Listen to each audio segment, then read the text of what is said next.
নমস্কার বন্ধুরা, আমার রান্না বান্না চ্যানেলে তোমাদের সকলকে স্বাগত জানাই। আজ আমি ঝিঙে দিয়ে দুর্দান্ত স্বাদের একটি ডালের রেসিপি বানাবো। গরমের দুপুরে ভাতের সাথে এই ডাল দিয়ে ভাত দিয়ে মেখে খেতে দুর্দান্ত লাগবে। রেসিপিটি তোমাদের সম্পূর্ণ দেখার অনুরোধ রইল। ভালো লাগলে একটি লাইক, শেয়ার আর সাবস্ক্রাইব করে দেবার অনুরোধ রইল। আমি এখানে সম পরিমাণে মুসুর ডাল আর মুগ ডাল নিয়েছি। আর তোমরা তোমাদের ডালের পরিমাণটা যতটা লাগবে সেইভাবেই নেবে। এবার দু রকমের ডাল একসাথে একটা বাটিতে নিয়ে আমি ভালো করে জল দিয়ে 2 থেকে 3 বার ধুয়ে নেব। যতক্ষণ সাদা জল বেরোবে ততক্ষণ ডালগুলোকে ধুয়ে নিতে হবে।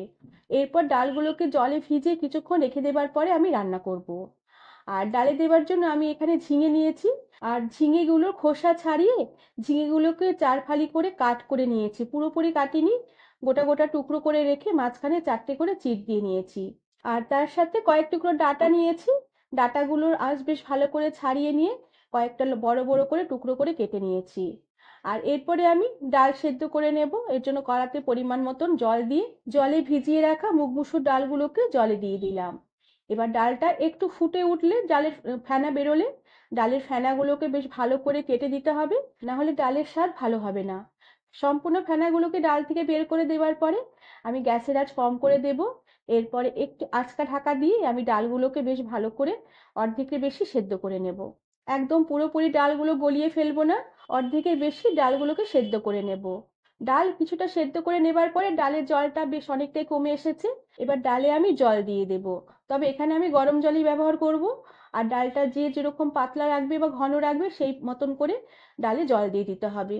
তবে গরমের দিনের ডাল একটু পাতলা রাখলেই ডালটা খেতে বেশ ভালো লাগবে। এবার ডালে দিয়ে দিলাম পরিমাণ মতো নুন, আর তার সাথে অল্প করে একটু হলুদ গুঁড়ো দিলাম। এবার সমস্ত ডালগুলোকে বেশ ভালো করে একটু কাঁটা দিয়ে একটু ঘুটে দেব। যেহেতু আমি অর্ধেকের বেশি ডাল সেদ্ধ করে নিয়েছি, তাই ডালে একটু ভালো করে একটু কাঁটা ঘুরিয়ে নিলে ডালটা খেতেও বেশ ভালো লাগবে। এরপরে ডালটা ফুল আছে কিছুক্ষণ ফুটিয়ে নেবার পরে গ্যাসের আঁচ আবারও কমিয়ে দেব। আর ডালে এবার দিয়ে দেব ঝিঙে আর কেটে রাখা ডাঁটাগুলোকে। ডাল সেদ্ধ হয়ে যাবার পরে এই ডালে সবজিগুলো দিতে হবে, কেননা সবজিগুলো এখন খুবই নরম আর কচি। আগে থাকতে সবজি দিলে একদম গলে যাবে ডালের মধ্যে। আর এরপরে আমি একটা চেরা কাঁচা লঙ্কা দিয়ে দিলাম। এবার আবারও গ্যাসের আঁচ আঁচকা দিয়ে ঢাকা দিয়ে রেখে আমি কিছুক্ষণ এই সবজিগুলো ডালের সাথে ফুটিয়ে নেব। ডাল আর সবজি বেশ ভালো করে কিছুক্ষণ ফুটিয়ে নিয়েছি। সবজিগুলো বেশ অনেকটাই মজে এসেছে, ডালটাও একটু ঘন হয়ে এসেছে। এবার আমি গ্যাস থেকে ডালের কড়াটা নামিয়ে নেব। আর এবার ডালে সম্বার দেব। আর ডালে সম্বার দেবার আগে আমি একটি ভাজা মশলা তৈরি করে নেব। আমি একটি শুকনো খোলায় অল্প করে একটু গোটা ধনে আর অল্প করে একটু গোটা জিরে দিয়ে দিলাম।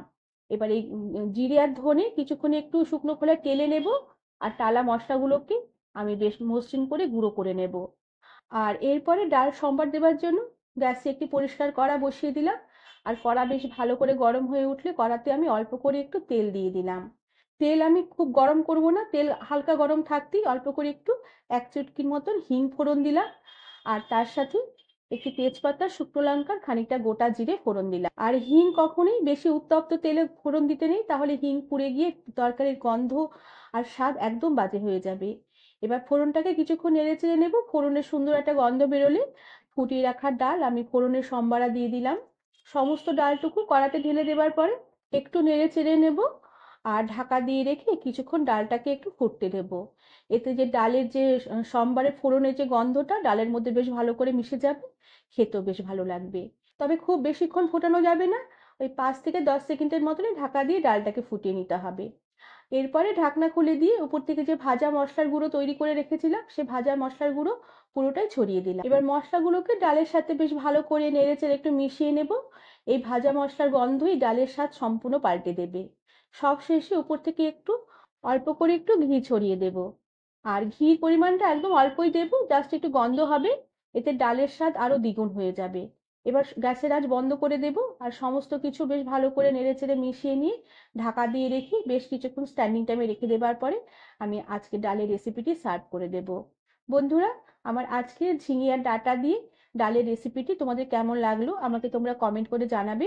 গরমের দিনে এরকম ডাল দিয়ে ভাত খেতে সাথে গন্ধরাস লেবুর সাথে দুর্দান্ত লাগবে।